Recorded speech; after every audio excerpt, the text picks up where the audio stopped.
তাকে মেরে চালচিত্রর ফ্রেমে টাঙিয়ে দিয়ে যেত।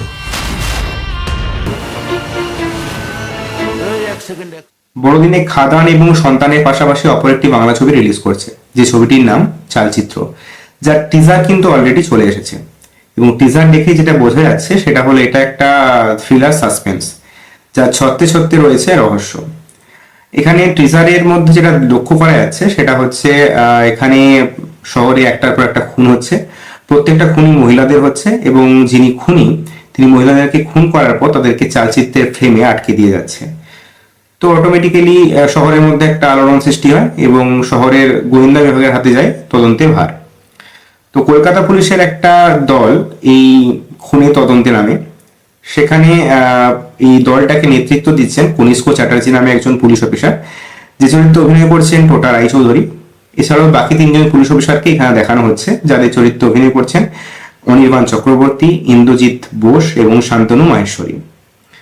তো অটোমেটিক্যালি তারা তদন্ত শুরু করে। তদন্তে নেমে তারা যেটা জানতে পারে সেটা হচ্ছে এই খুনগুলোর সাথে যোগ রয়েছে 12 বছর পুরনো একটা মামলার।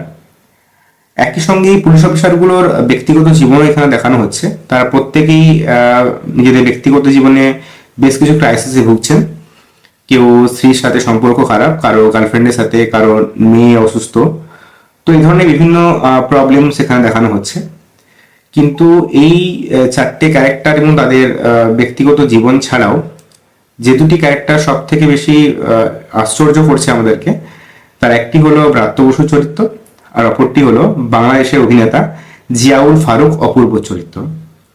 এখানে ব্রাত্য বসুকে দেখানো হয়েছে বেশ কয়েকটি মানে চিত্রে। সেখানে তিনি বেশ কিছু ধাঁধার আকারে কথা বলছেন, যথেষ্ট সুন্দরভাবে তিনি চরিত্রটা প্লে করছেন। কিন্তু সবচেয়ে বেশি অবাক করেছেন অপূর্ব। একদম টিজারের শেষের দিকে টোটা অপূর্বকে যখন ইন্টারোগেট করছে, তখন তাকে প্রশ্ন করা হচ্ছে, মানে ক্লিয়ার ভাবে সব কথা বলার জন্য। সে কিন্তু চুপ থাকছে, এবং তারপরে সে একটা কথাই বলছে, মানে একটা যেরকম হাসি দিয়ে একটা কথা বলছে যে আপনার কাছে 4 ঘন্টা রয়েছে খুনিকে ধরার জন্য। এখন প্রশ্ন আসছে, খুনি আসলে কে? এখন এই পুরো টিজারটার মধ্যে ছত্রে ছত্রে রয়েছে রহস্য। এবং টোটা রায়চৌধুরী বেশ কিছু সিনে তার যেভাবে তাকানো বা বডি ল্যাঙ্গুয়েজ বা ডায়লগ বলা, সেখান থেকে কোথাও যেন টোটা রায়চৌধুরীকেও একটা সাসপেক্ট বলে মনে করা হচ্ছে।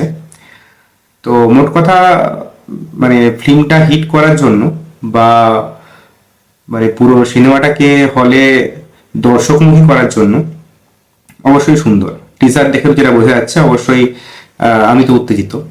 এবং এবং এর ভিউয়ার্স যদি দেখেন তাহলে বুঝতেই পারবেন যে কি দ্রুত এটা ছড়িয়ে পড়ছে। হতে পারে সবার শেষে টিজার রিলিজ করেছে, কিন্তু সিনেমাটার মধ্যে বেশ কিছু মাল রয়েছে যেটা সিনেমাটাকে হিট করতে পারে। ফ্রেন্ডস কমিউনিকেশন ছবিটা নিবেদন করছে।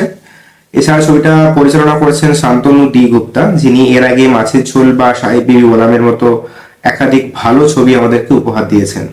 ছবিতে বিভিন্ন চরিত্রে অভিনয় করছেন টোটা রায়চৌধুরী, শান্তনু মহেশ্বরী, রাইমা সেন, অনির্বাণ চক্রবর্তী, জিয়াউল ফারুক অপূর্ব, প্রিয়া ব্যানার্জি, স্বস্তিকা দত্ত, ইন্দ্রজিৎ বোস, অনিন্দিতা বোস এবং ব্রাত্য বসু। তাহলে বুঝতেই পারছেন ছবির স্টার কাস্ট কিন্তু অসাধারণ, মানে এরা প্রত্যেকেই অসাধারণ অভিনেতা। তো এতগুলো ভালো অভিনেতা যখন একটা সিনেমাতে অভিনয় করছে, তাহলে অভিনয় তো আশা করছি অবশ্যই ভালো হবে। যদিও একটা থ্রিলার ছবি হিট তখনই করে যদি গল্পটা খুব সুন্দর হয় এবং চিত্রনাট্য অত্যন্ত টান টান হয়, এবং প্রতি পরখে পরখে যেন রহস্যগুলো উঠে আসে। তো আশা করছি এই ছবির টিজারে যেটা দেখানো হয়েছে, মানে টিজারের মধ্যে একটা রহস্যের গন্ধ আমরা পেয়েছি এবং অত্যন্ত সুন্দর। তো এই ধারা আশা করছি বজায় থাকবে ছবির পর্দাতেও। মানে হলে যে দর্শকরা আশা করছি মানে হতাশা নিয়ে ফিরবেন না। প্রীতম ডি গুপ্তা একটা অসাধারণ পরিচালক। তার ছবি কতটা হিট করে সেটা বড় কথা নয়, কিন্তু তিনি তার ছবির মধ্যে দিয়ে অত্যন্ত সুন্দরভাবে গল্পকে ফুটিয়ে তোলেন। এবারে আসি আমি ছবির গানগুলোর কথা। ছবির গানগুলো গিয়েছে উষা উত্তুক আর ইমন চক্রবর্তী, রূপম ইসলাম। মানে বোঝাই যাচ্ছে যে গানগুলো কি লেভেলের হবে। ছবির গানের লিরিক্স লিখেছেন রিতম সেন এবং প্রীতম ডি গুপ্তা। তো ওভারঅল ছবিটার যতটুকু টিজার রিলিজ হয়েছে এবং যে সমস্ত কলাকুশলীরা রয়েছেন তারা প্রত্যেকেই এটাই নির্দেশ করছে যে একটা ভালো ছবি আমরা পেতে চলেছি।